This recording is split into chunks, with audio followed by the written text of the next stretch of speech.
ફ્રેમવર્કની અંદર સીઆરસી દ્વારા જે પ્રક્રિયા કરવામાં આવે છે બધા જ માપદંડો ઓલમોસ્ટ સેમ છે, પરંતુ થોડુંક એને આપણે ખૂબ ચોકસાઈપૂર્વક કરવું પડશે અને તેની અંદર એના જે માપદંડો અને ઇન્ડિકેટર્સ છે તેના ઉપર આપણે વિગતે ચર્ચા કરીએ તો કુલ 200 ગુણ આપણને સીઆરસી દ્વારા જે વર્ગખંડ થશે તેના પ્રાપ્ત થશે.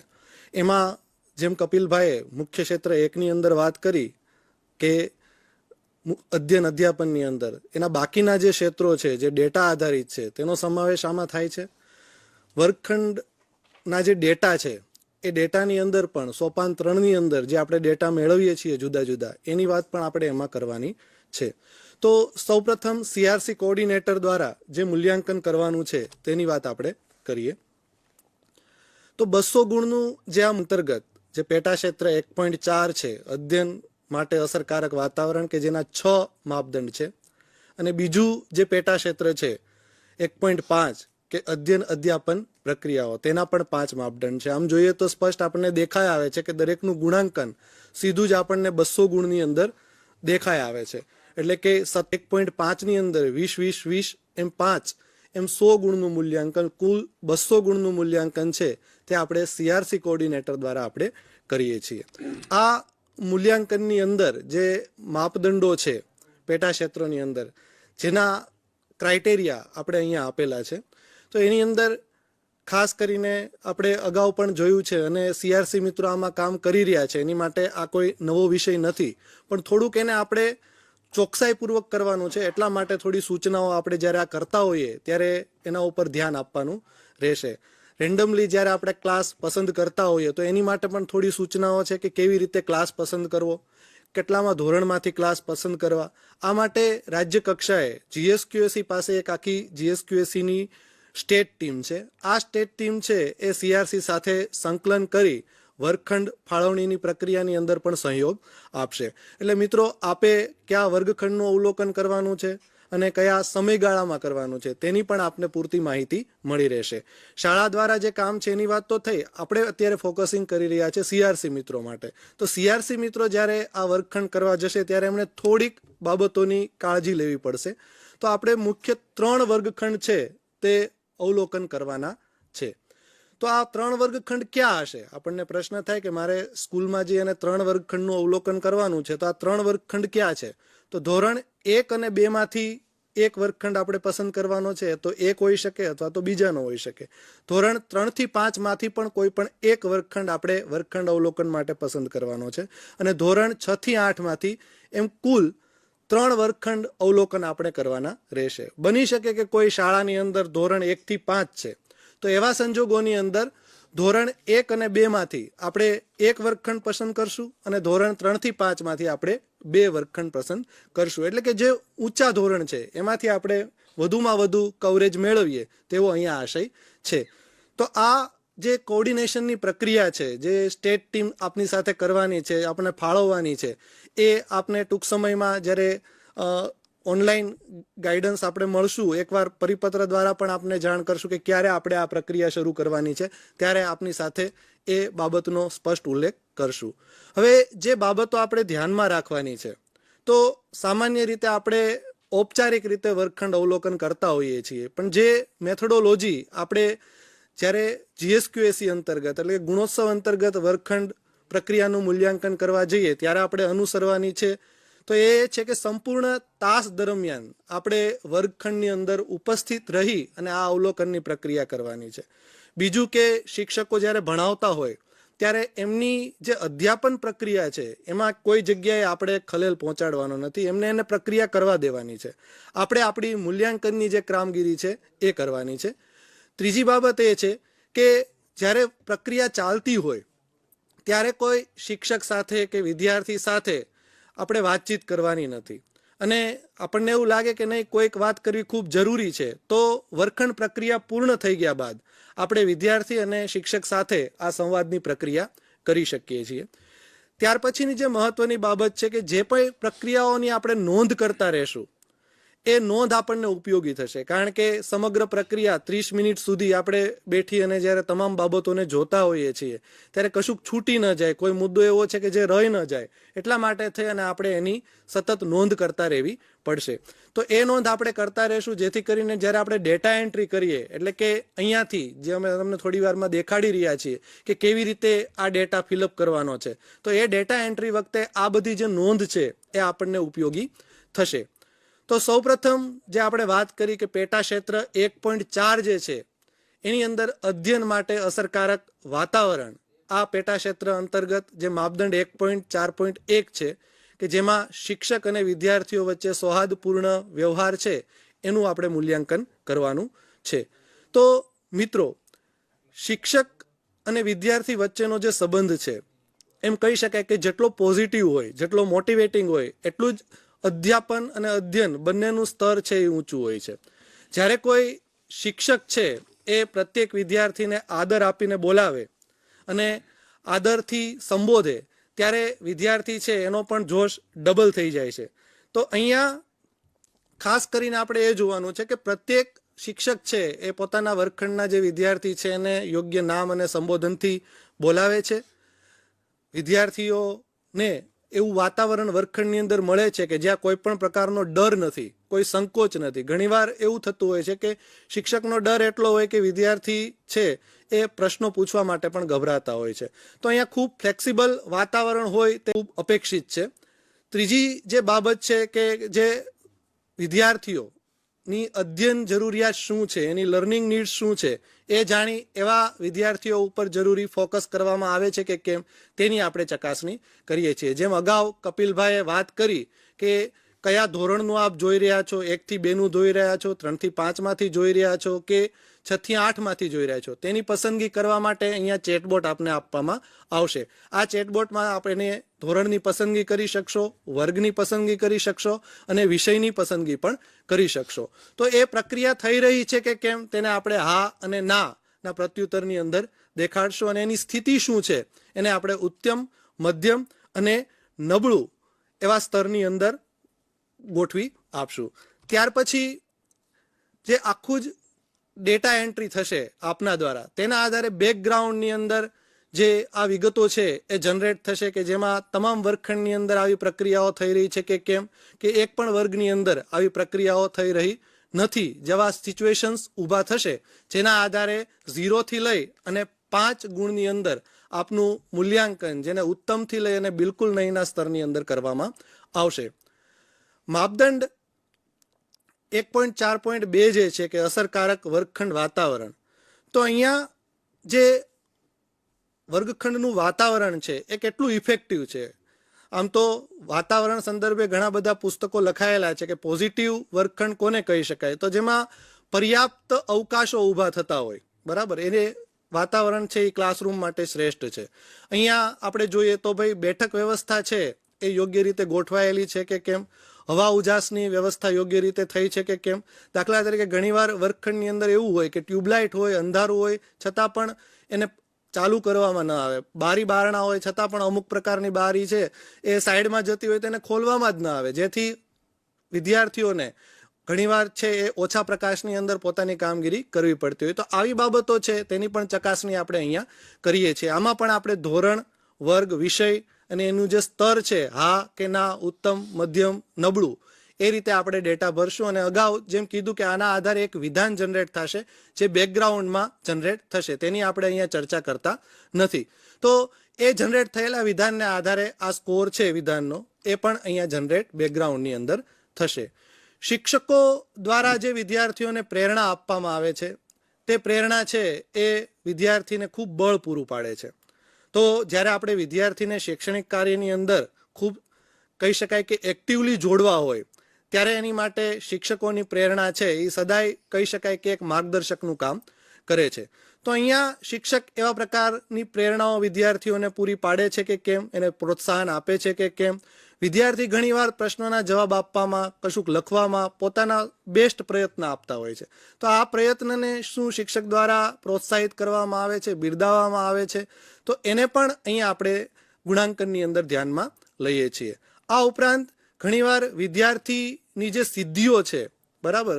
કોઈ વિદ્યાર્થી છે, કહી શકાય કે એ જે દાખલો ગણવાની અંદર ખૂબ કહી શકાય હોશિયાર છે અને દાખલો છે એ ખૂબ ટૂંક સમયમાં ગણીને શિક્ષકને દેખાડે છે, તો આ બધા જ દાખલાઓ ગણીને આપણને આપી દે છે, તો એ વિદ્યાર્થીની સિદ્ધિ છે.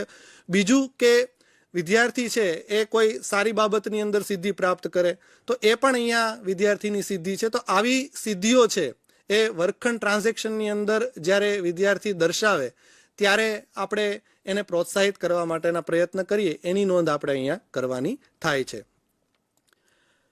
લર્નિંગ મટીરિયલનો ઉપયોગ જે વિદ્યાર્થીઓ કરે છે એ પણ આપણે અહીંયા ચકાસણી કરવાનો આશય છે. તો જે વય કક્ષાના બાળકો છે એ જ કક્ષાનું મટીરિયલ છે એ વર્ગખંડની અંદર ઉપલબ્ધ છે કે નહીં એ આપણે જોવાનું છે. ઘણીવાર એવું હોય છે કે બાળકોની વય કક્ષા જે છે એના અનુરૂપ આપણે વર્ગખંડની અંદર મટીરિયલ જોતા નથી. મોટા ઉંમરના વિદ્યાર્થીઓને અનુરૂપ, વય કક્ષાના વિદ્યાર્થીઓને અનુરૂપ મટીરિયલ ધોરણ 3ના વિદ્યાર્થીઓના વર્ગખંડની અંદર જોવા મળતું હોય છે. તો અહીંયા વય કક્ષા મહત્વની છે, કારણ કે બાળકની જે લર્નિંગ સ્ટાઇલ છે એ જ પ્રકારના મટીરિયલ સાથે વધુમાં વધુ કનેક્ટ થઈ શકશે. એટલે આપણે એ બાબતો પણ અહીંયા જ્યારે ચકાસીએ છીએ ત્યારે ચકાસવાની રહેશે. બીજું કે જે સામગ્રી લર્નિંગ મટીરિયલ બનાવવામાં આવેલું છે એ સમજવામાં કેટલું સરળ છે એ પણ અહીંયા ખૂબ મહત્વનું છે.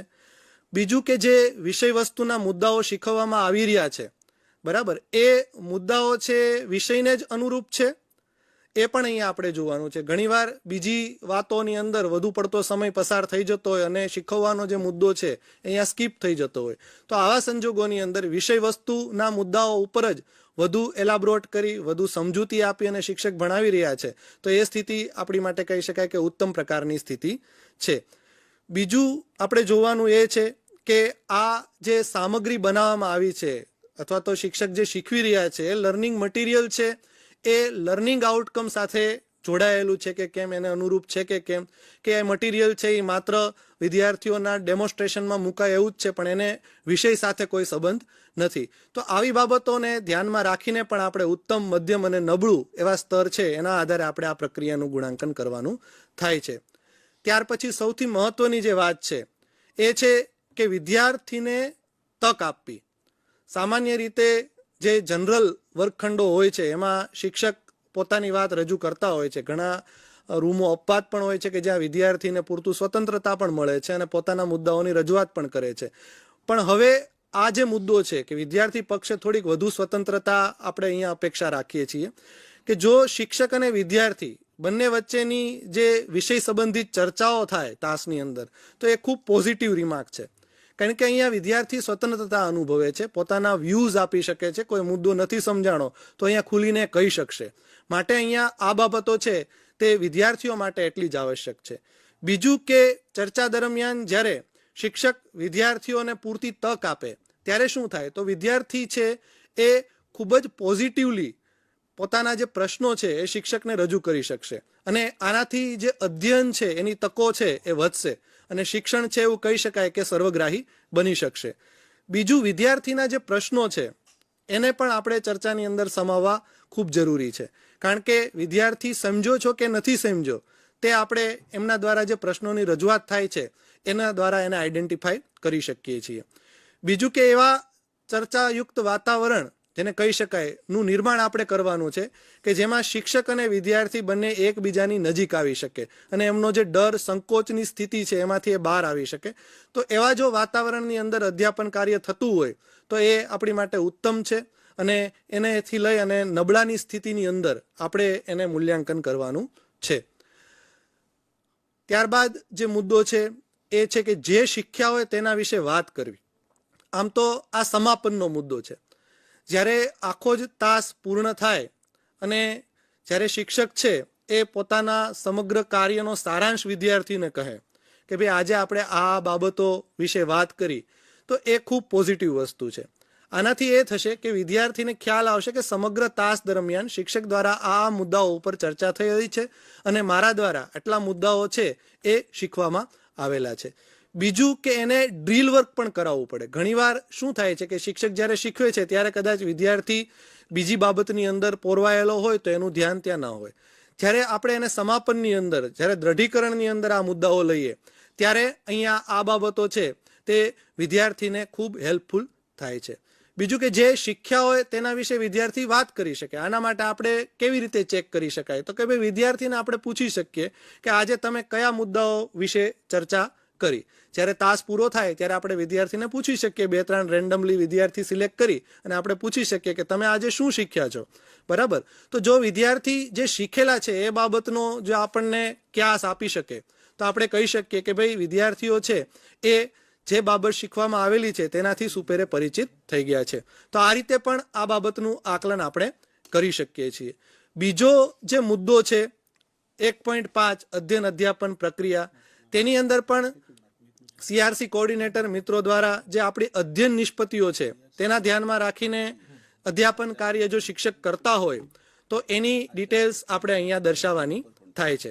અહીંયા આપણે એ પણ જોવાનું છે કે આચાર્ય છે એ આચાર્ય દ્વારા દૈનિક નોંધ પોથીની અંદર જે આયોજન છે તેની યોગ્ય રીતે ચકાસણી કરવામાં આવેલ છે કે કેમ, બધા જ શિક્ષકોની કરેલી છે, અમુક શિક્ષકોની જ કરેલી છે, એના આધારે આપણે અહીંયા બાબતો ચકાસવાની થાય છે. આ ઉપરાંત શિક્ષક તાસની શરૂઆતમાં વિદ્યાર્થીઓને અધ્યયન માટે તત્પર કરે. તો અહીંયા ઇન્ડક્શન જરૂરી છે. જ્યારે કોઈ ટોપિક્સની આપણે વાત કરતા હોઈએ વર્ગખંડની અંદર ત્યારે વિદ્યાર્થી એના માટે તત્પર બને, એના માટે રેડી થાય, એ પણ આપણે અહીંયા કરવું જોઈએ. તો શિક્ષક જો આમાં ખૂબ સફળ રહ્યા હોય તો એ કક્ષાને આપણે ઉત્તમ કક્ષાની અંદર દર્શાવી શકીએ. તેમ ઉત્તમથી લઈ અને એની કક્ષા જે છે એના તત્પરતા એટલે કે રેડીનેસ, વિદ્યાર્થીની રેડીનેસ વધારવાની, એ સ્તર ઉપર આપણે એને અહીંયા મૂલ્યાંકન કરવાનું રહે છે. બીજું કે પૂર્વજ્ઞાન વિદ્યાર્થીનું એના વર્તમાન વિષય સાથે જોડાય એ પણ ખૂબ જરૂરી છે. તો શિક્ષક છે એ એના પૂર્વજ્ઞાનનો ઉપયોગ કરી એના માટે જુદા જુદી પદ્ધતિઓનો ઉપયોગ કરી શકે. પ્રશ્નોત્તરી પદ્ધતિ દ્વારા પૂર્વજ્ઞાન ચકાસી શકે, કોઈ ચાર્ટ દ્વારા પ્રશ્નો પૂછી પૂર્વજ્ઞાન ચકાસી શકે. તો આવા જુદા જુદા પૂર્વજ્ઞાન ચકાસવાના મુદ્દા છે કે જેના આધારે તેનું કનેક્શન તે વિષય સાથે સારી રીતે કરી શકે છે. તો એ જો ખૂબ ચોકસાઈપૂર્વક કહી શકાય ઉત્તમ રીતે થતું હોય તો એને ઉત્તમથી લઈ અને આપણે જે 3 કક્ષા છે તેની અંદર એનું મૂલ્યાંકન કરવાનું રહે છે. આ ઉપરાંત જે શિક્ષક શીખવી રહ્યા છે વિદ્યાર્થીઓને એના વિશે પણ શિક્ષકે વાત કરવી જોઈએ. જ્યારે વિષયની શરૂઆત કરીએ ત્યારે સમગ્ર તાસ દરમિયાન કેવા કેવા મુદ્દાઓ શિક્ષક આવરી લેશે તેની વાત પણ શિક્ષકે કરવી જોઈએ. તો અહીંયા એ પ્રવૃત્તિ થઈ રહી છે કે નહીં તે પણ ચકાસવાનો આશય છે. આ ઉપરાંત જે શૈક્ષણિક સાધન સામગ્રી જે શીખવા માટે જરૂરી છે તે શિક્ષક વર્ગખંડની અંદર લઈ જાય છે કે કેમ તે પણ આપણે ચકાસવાનું અહીંયા મહત્વ રહેલું છે. તો આમ આ જે મુદ્દો છે અધ્યાપન માટેની તૈયારી એ સંપૂર્ણ રીતે શિક્ષક પક્ષે જાય છે અને શિક્ષકે શીખવતા પહેલા આ તમામ બાબતો માટે તૈયારી રાખવાની રહે છે. અને CRC મિત્રો જ્યારે વર્ગખંડ અવલોકનની અંદર જાય ત્યારે એમણે આ બાબતોની આ મુદ્દાઓને આધારે ચકાસણી કરવાની રહે છે. જેમ આપણે અગાઉ પણ વાત કરી કે બેકગ્રાઉન્ડમાં જે વિધાનો પસંદ થશે આપના દ્વારા ચેકલિસ્ટની અંદર તેના દ્વારા એક સ્કોર નિર્માણ થશે. તો આ સ્કોર નિર્માણના જે મુદ્દાઓ છે કે ભાઈ શિક્ષકો વિદ્યાર્થીઓ અધ્યાપન પ્રક્રિયામાં સાંકળવા માટે પૂર્વ તૈયારીના ભાગરૂપે સંસાધનો, પાઠ્યપુસ્તકો, તત્પરતા પ્રવૃત્તિ જો આ બધું જ તૈયાર રાખે છે તો એના આધારે આપણે 0 થી 5 ગુણની અંદર સ્તરની અંદર આપણે એનું મૂલ્યાંકન અહીંયા કરીએ છીએ. જે સ્કોર છે એ એપ્લિકેશન મારફત બેકગ્રાઉન્ડની અંદર જનરેટ થશે. બીજો જે મુદ્દો છે એ ખૂબ જરૂરી છે. હવે આપણે અધ્યયન નિષ્પત્તિનો ઉપયોગ કરી અને શિક્ષણ કાર્ય કરીએ છીએ ત્યારે વર્ગખંડની અંદર અધ્યયન નિષ્પત્તિઓને ધ્યાનમાં રાખીને શિક્ષણ કાર્ય ખૂબ અગત્યનું છે. GCERT દ્વારા પણ પોતાની વેબસાઇટમાં અધ્યયન નિષ્પત્તિઓની યાદી મૂકી આપવામાં આવેલી છે. તો શિક્ષક જ્યારે પણ વર્ગખંડની અંદર શિક્ષણ કાર્ય કરતા હોય ત્યારે એણે અધ્યયન નિષ્પત્તિઓનો ઉપયોગ કરવો જરૂરી છે. આ માટે તેમણે પોતાના જે આયોજન છે તેની અંદર પણ અધ્યયન નિષ્પત્તિ આધારિત તૈયાર કરેલું હોવું એ પણ ખૂબ જરૂરી છે. બીજું કે જે સાધન સામગ્રી આપણે વર્ગખંડની અંદર અધ્યાપન માટે લઈ જઈએ છીએ તેની અંદર પણ આપણે આ જે અધ્યયન નિષ્પત્તિઓ છે તેનો ઉપયોગ કરી અને તૈયાર થયેલી હોવી જોઈએ. એટલે કે અધ્યયન નિષ્પત્તિ સિદ્ધ થઈ શકે તેને ધ્યાનમાં રાખી અને આ સામગ્રીનું નિર્માણ થઈ શકેલું હોવું જોઈએ.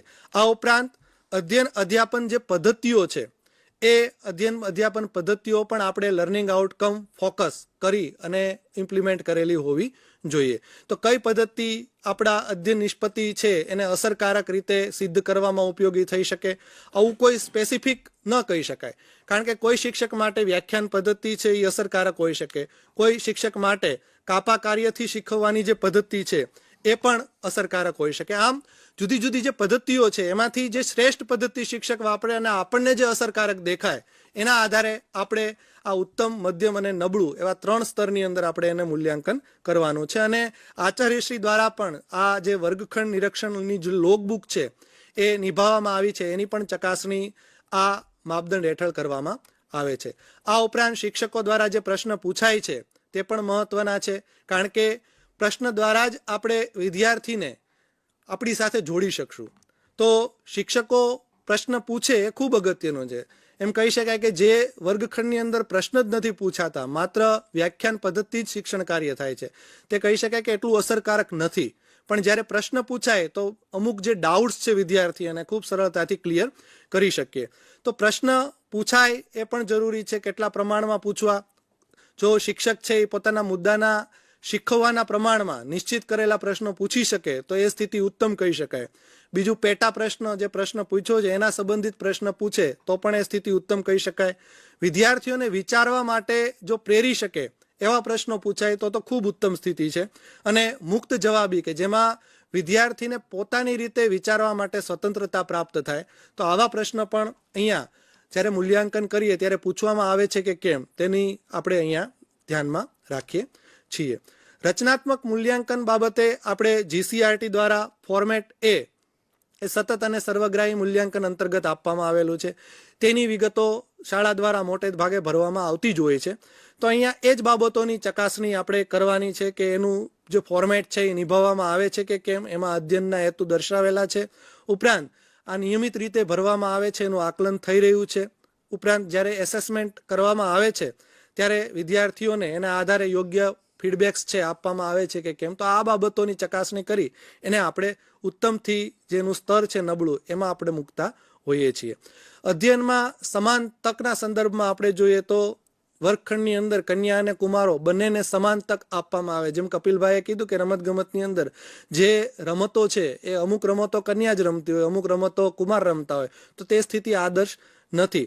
તો અહીંયા જે ભાગીદારી છે બંનેની, એ બંનેની અપેક્ષિત છે. પણ જ્યારે માત્ર કુમાર શાળા હોય કે માત્ર કન્યા શાળા હોય એવી સ્થિતિની અંદર આપણે હા કે નાની સાથે નોટ એપ્લિકેબલ એવો વિકલ્પ પણ આપવામાં આવશે. બીજું, CWSN ચાઇલ્ડ જે છે, બરાબર, એની ભાગીદારી માટેના જે પ્રયત્ન છે એ પણ અહીંયા આપણે ચકાસીએ છીએ. વિદ્યાર્થીઓને જે કાર્ય કરી રહ્યા છે ખાસ કરીને વર્ગખંડની અંદર એની જે પ્રવૃત્તિઓ છે એની અંદર પણ એને જોડવા માટેના પ્રયત્નોને પણ આપણે ધ્યાનમાં લઈએ છીએ. સ્પેશિયલ ટીચર જે નિમાયેલા છે એની શાળાની જે મુલાકાતો છે એને પણ આપણે અહીંયા ધ્યાનમાં લઈએ છીએ. અને આ બધી જ ભાગીદારોનું પ્રમાણ છે એ આપણે જો કુમાર હોય કે કન્યા શાળા હોય તો તેના સંદર્ભની અંદર નોટ એપ્લિકેબલનો વિકલ્પ પણ આપેલો છે. હવે જે 600 ગુણની વાત આપણે કરવાની છે કે જેમાં બધો જ ડેટા આપણે ઓનલાઈન મેળવવાનો છે, જેમાં CRC કોઓર્ડિનેટરનું જે 200 ગુણનું મૂલ્યાંકન થઈ જાય, સાથે સાથે અહીંયા બેકગ્રાઉન્ડની અંદર જે ડેટા ઉપલબ્ધ હશે એ ડેટાને આધારે પણ બેકગ્રાઉન્ડની અંદર વિશ્લેષણની કામગીરી ચાલુ હશે. તો આ 600 ગુણની અંદર તમે અહીંયા સ્ક્રીન પર જોઈ શકો છો તેમ અધ્યયન અને અધ્યાપનના 280 ગુણ ડેટા આધારિત છે, જેમાં સામયિક કસોટીના 60 ગુણ છે, સત્રાંત કસોટી 1 અને સત્રાંત કસોટી 2ના 120 ગુણ છે, વાંચન લેખન અને ગણનના 50 ગુણ છે, શાળામાં હાજરીના 50 ગુણ છે. આમ કુલ મળી અને 280 ગુણ છે એ મુખ્ય ક્ષેત્ર 1ના છે. મુખ્ય ક્ષેત્ર 4ના 20 ગુણ છે કે જેમાં ટેકનોલોજીના ઉપયોગના 15, શિક્ષકો દ્વારા જે ટેકનોલોજીનો ઉપયોગ થઈ રહ્યો છે એના 5 ગુણ, મધ્યાહન ભોજન છે એના 5 ગુણ છે. અને ત્યારબાદ આપણે રાજ્ય દ્વારા જે સ્પર્ધાત્મક પરીક્ષાઓ છે તેમાં CET અને મુખ્યમંત્રી જ્ઞાન સાધના જે પરીક્ષા છે આ બંનેના 150 ગુણ તેમ મળીને કુલ 600 ગુણનું ડેટા આધારિત મૂલ્યાંકન થાય છે. સામયિક કસોટીની અંદર શાળા દ્વારા જે ગુણ ઓનલાઈન અપલોડ કરવામાં આવશે એ તમામ ગુણને અહીંયા ધ્યાને લેવામાં આવશે. જો શાળા દ્વારા કોઈ પણ ગુણ અપલોડ કરેલા નહીં હોય તેવા સંજોગોની અંદર શાળાને 0 ગુણ આપવામાં આવશે. એવું આપણે અગાઉ પરિપત્રની અંદર પણ આપને જણાવેલું છે. એટલે આપ દ્વારા આ સામયિક કસોટીના ગુણની એન્ટ્રી થાય તે જોઈ લેવા માટે ખાસ વિનંતી છે અને એના આધારે આ ગુણનું કન્વર્ઝેશન કરવામાં આવશે. આવી જ રીતે સત્રાંત કસોટી 1 અને સત્રાંત કસોટી 2માં પણ 60 ગુણનું ગુણાંકન આપને રૂપાંતરિત કરીને આપવામાં આવશે. એમ મળીને કુલ 120 ગુણ નું જે કાર્ય છે એ ઓનલાઈન આપના જે ગુણ પ્રાપ્ત થશે એના આધારે કરવામાં આવશે. તો એ ગુણ પણ નિયમિત રીતે સમયસર ભરાઈ જાય તેની તકેદારી આપની કક્ષાએથી રાખવા વિનંતી છે. આ વર્ષે જે આપણે કરી રહ્યા છીએ, આમ તો કહી શકાય કે નિપુણ અંતર્ગત વાંચન, ગણન અને લેખન આ 3 બાબતો જે છે તે ખૂબ મહત્વની છે. 2026-27 સુધીમાં આપણે બધા જ બાળકોને ધોરણ 3ની અંદર આ લક્ષ્યાંક પ્રાપ્ત કરી શકે તેવા પ્રયત્ન કરવા ખૂબ જરૂરી બની રહ્યા છે. NEP 2020ની અંદર પણ આ ભલામણ કરવામાં આવેલી છે. ત્યારે આપણે વાંચન, ગણન અને લેખન આ પ્રથમવાર કરી રહ્યા છે. આમ તો જૂના ગુણોત્સવમાં આપણે કરતા, પણ હવે આને આપણે થોડુંક પત્રક દ્વારા કરવાનો પ્રયત્ન કર્યો છે. થોડા ઇન્ડિકેટર આઈડેન્ટિફાય કરેલા છે અને એ આપણે ડેટાના આધારે તમે ઓનલાઈન ભરી શકશો અને એના આધારે એનું મૂલ્યાંકન થશે. એ કેવી રીતે થશે એના માટેના થોડીક કાર્ય પદ્ધતિ આપણે સમજવી જરૂરી છે. તો સૌપ્રથમ ધોરણ 3ના તમામ વર્ગો જે છે એની અંદર આપણે વાંચન, ગણન અને લેખનની પ્રક્રિયા કરવાની છે. તો આ પ્રક્રિયા કોણ કરશે? તો જે ભાષાના શિક્ષક છે એણે વાંચન અને ગણનની પ્રક્રિયા કરાવવાની છે. જે ગણિતના શિક્ષક છે એણે ગણનની પ્રક્રિયા કરવાની છે અને જે ભાષાના શિક્ષક છે એણે વાંચન અને લેખનની પ્રક્રિયા કરવાની છે. જે વર્ગ શિક્ષક છે એ આખરી મૂલ્યાંકન પત્રક જે અહીંયા નમૂનો આપેલો છે પાછળ એ તૈયાર કરવાનું રહેશે અને આ તૈયાર કરેલા નમૂનાને આધારે જે આચાર્યશ્રી છે તેમણે આમાંથી 20% વિદ્યાર્થીઓ યાદચ્છિક રીતે પસંદ કરી તેમની પાસે જે મૂલ્યાંકન થયેલું છે તેની ચકાસણી કરી અને ડેટા અપલોડ કરવાનો રહેશે. અહીંયા GCRT દ્વારા આપને જે નમૂનો છે વાંચન કેવી રીતે મૂલ્યાંકન કરવું તે ઓલરેડી આપી દેવામાં આવેલો છે. તેની અંદર જો વર્ગખંડની અંદર 30 વિદ્યાર્થી હોય તો આપ પણ આ નમૂનો તૈયાર કરી શકો છો. ક્રમ પ્રમાણે 1 થી 30 વિદ્યાર્થીઓના નામ. થોડાક 2 મુદ્દાઓ આપણે જોઈએ કે ભાઈ વિદ્યાર્થી છે એ મૂળાક્ષરોને ઓળખે છે, સાદા શબ્દોનું વાંચન કરે છે. તો આમાં 1 થી 10 જે મુદ્દાઓ છે, ઇન્ડિકેટર્સ છે, એના ઉપર જો વિદ્યાર્થી 1 ગુણ પ્રાપ્ત કરે તેમ મળી અને કુલ 10માંથી વિદ્યાર્થી કેટલા ગુણ પ્રાપ્ત કરે છે તેની નોંધ આપણે આ પત્રકની અંદર કરવાની રહેશે. એટલે કે 30 વિદ્યાર્થીઓના જે કુલ ગુણ છે તેનો સરવાળો અહીંયા આપણે 300 ગુણ દાખલા તરીકે લઈએ તો 300માંથી વિદ્યાર્થીને કેટલા ગુણ મળવા પાત્ર છે તે અહીંયા આપણે દર્શાવવાનો રહેશે.